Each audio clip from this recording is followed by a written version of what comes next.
So now God unleashes on you his wrath and his judgment because you won't adhere to the torchlight that is shining in your midst. And I'm one of his flamethrowers.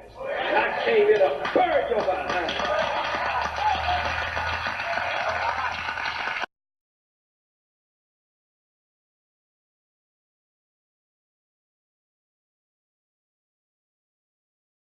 Here we go. So, according to the alleged successful decipherment of the Meta Nature comes the story of Khufu, right? Not only Khufu, but his son Khafre. Now, according to the alleged deciphered text, Khufu and his son Khafre built today what is known as the pyramid and the Sphinx. Now, why is this important? Because the pyramid and the Sphinx is a minimum of 20,000 years older than them motherfuckers. So if the Meta Nature was successfully deciphered, why does the alleged translated stories not match the age of the structures that they was allegedly deciphered off? Now, hold on. I'm not done. Hold on. I'm not done now. I'm gonna answer your question. I'm not done now. Hold on. I'm not done. So if it was deciphered, that's like if I spray paint on my motherfucking wall, okay, and somebody comes say, man, this shit say 0. Motherfucker, if I did the spray paint last week and this house is 50 years old, how the fuck did you successfully translate the alleged story of the builder of the house when the spray paint on the house is 50 years newer than the goddamn foundation? So when we say the Meta Nature's been deciphered, that's cute, but why the fuck don't the stories match the age of the temples of the people who allegedly wrote them? Let me ask you. You niggas have been bamboozled. Red Pyramid, lower chamber, shows evidence of water erosion. 1997, photo by author Stephen Miller. How the fuck is the basement of the pyramid got water erosion? Rain can't even get down here. But you know what was there that could have done it? That dried up? A river called the Urnil River that dried up 11,000 years ago. Again, in my book is more detail. The ancient civilization I'm talking about had an ancient river, which we call the Urnil, which was named by a German researcher named Blankenhorn in the early 20th century. So you niggas have been bamboozled. Because of the difference between Egyptology and Kemetology. I was going to wait to tell y'all. Now I'm going to tell y'all now. So, first thing we say is we don't teach Egyptology. Chris introduces me as an Egyptologist. Well, I'm not. I'm a Kemetologist. It's a whole new discipline. You niggas have been swindled. You niggas have been tricked. And now you in the community tricking everybody else. Shame on your goddamn ass. But you know what? Tricking niggas a tricky nigga will do. Tricking niggas a tricky nigga will do. Here we go. Kim actually meant black land. But why did it mean black land? Because we know, according to Egypt as we know it, only the Nile River gave us an inhabitable strip of land to which we planted our crops and lived on. So this civilization was pre-desert. So it was based on this ancient river, the Nile, the Urnil, which is Western Desert. And the word means the black land. It's the alluvial, dark, rich soil that the river deposits when she floods. And that was the basis of the civilization. You're going to see a slide I'm going to show you of Egypt. And people are amazed that all this civilization was a thin strip of green land around the river, and the rest was desert. That's dynastic times. But even so, the ancient people called it the black land, meaning the rich soil deposited by the river where they grew their crops, their civilization. So you niggas have been bamboozled. Ask you a question. In scholarship, the problem you're having is called an anachronism. An anachronism is when you misappropriate dates with times to either suit an agenda or just by mere error in itself, and other people adopt the error and propagate the misinformation. You are not having a problem with the language. You're having a problem with an anachronism, which is a misappropriation of dates with time. So you're telling me it's a lie. Wait, is the story true?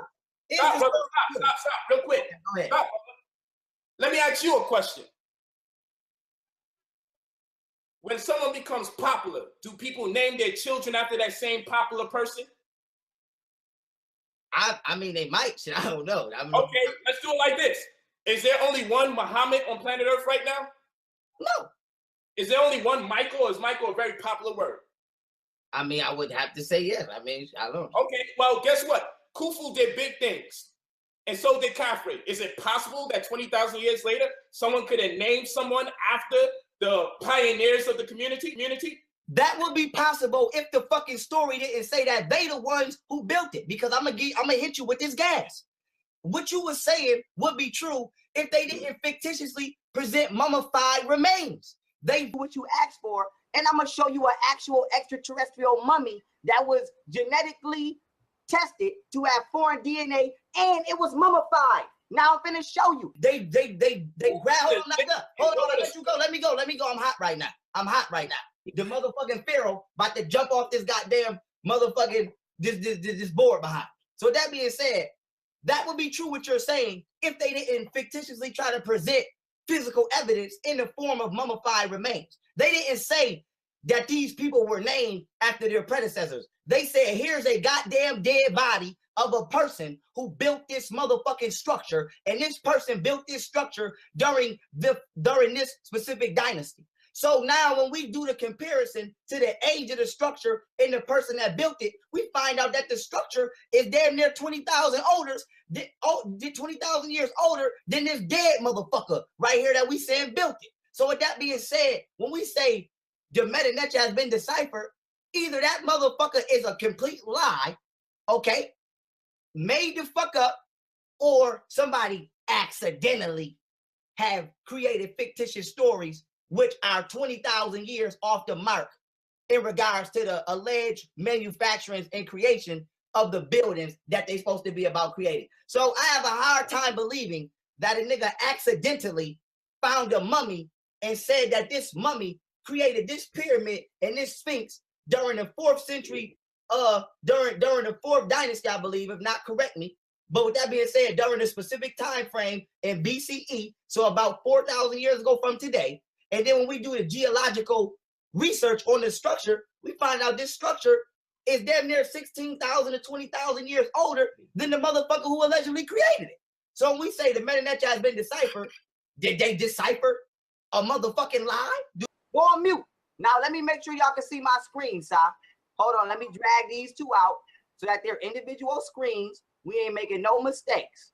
Now, you said, how can I'm gonna show you, I'm gonna show you what you asked for, and I'm gonna show you an actual extraterrestrial mummy that was genetically tested to have foreign DNA, and it was mummified. Now I'm finna show you. So, goodbye to the conscious community. Image number one. Image number one. Can y'all see that? Yes. This is a medallion found in the tomb of a pharaoh with a giant ass UFO on it. Do you see that UFO? Do everybody see that? Yes. Oh, you quiet. Goodbye. Okay, now point number two. Goodbye. Now point number two. Let me body his ass. Let me eat him up. Now point number two. Oh my God. This is an actual extraterrestrial mummy that was recovered in Kemet. Can you see that? Can you see that? Yo, y'all gotta stop laughing, man. Come on, man. You're done. No.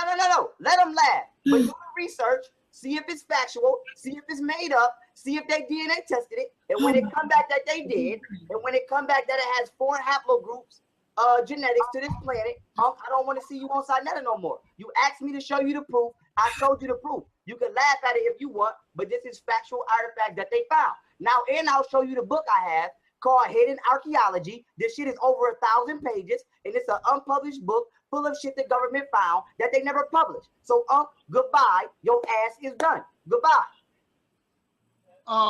Do you want to refute that, or anybody want to refute that? Yeah, I asked him to show me in the glyphs, right? He showed some food. Go ahead, y'all. Go, y'all. I was gonna say, there's nothing to say because the brother didn't show any glyphs, and the brother showed some. I just showed you a medallion glyph found in the tomb of a pharaoh. What are you talking about? What's the name of the pharaoh, brother?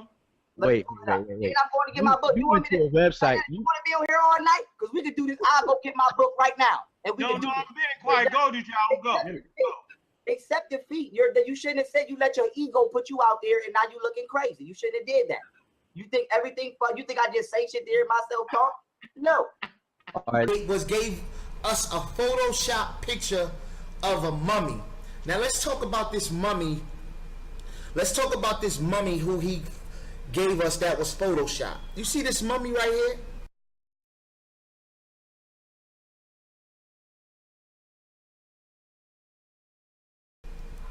Well, this mummy, it was actually in a museum. Okay? In St. Louis, it's in a St. Louis Science Museum. All right, this is the same Photoshop image that Pharaoh gave us the other night. This is a Photoshop picture. Now, I want to ask a question, right? How can you rely on Pharaoh's information when he can't even distinguish real from fake? When he can't even distinguish a fake picture from a real picture. But check this out. This picture right here, and a picture of a mummified child, this is not something that's haven't been floating on the internet. Everybody know about this picture with the child mummy. But he took it and he went to a site that photoshopped this picture. Photoshopped this picture. But do you think his followers care about him showing a Photoshop picture and not being able to answer Ank's question? But what do they say? Oh, how many questions did Pharaoh answer? Did he answer the question about having any scholars agree with him that the metal netter has never been deciphered? Do he have any sources that validate his claim? Don't show us books. It's easy to show us books about what you have. But does those books validate your point? And this is why somebody asked a valuable question. Go in those references and show where they saying that the metal netter has never been deciphered and that the demonic is incorrect and the 50% being wrong is incorrect. Was he able to do that? No. So here we got this child mummy right here. This is the child mummy right here that was photoshopped. So that's checkmate number one. Get that out of here. And if you go back to, and everybody's saying, check this out. And everybody's saying that Ankh, he did a straw man by changing the topic about the aliens. But if you listen to Ankh's question and what he's quoted and what he said it's interesting that you can show us these aliens on the walls of Kemet that you said has never been deciphered. That you said has never been deciphered. How can you go to the walls if they've never been deciphered? So with that being said, Ankh is still in the context of the debate. And that's if you can't say that, and you can't say anything about Egypt having aliens if the information has never been deciphered. Just like you can't say all of those Kundalini shit and all that Kundalini shit and chakra shit that you say originated in Egypt and all that yoga shit. You can't say that anymore. This is Ankh's question. So don't say he went off topic and he did the okie doke and all of that. That's bullshit. It was right in topic. And he did it, and that was the ultimate checkmate. It was the ultimate body, and he always get him in the end. All right?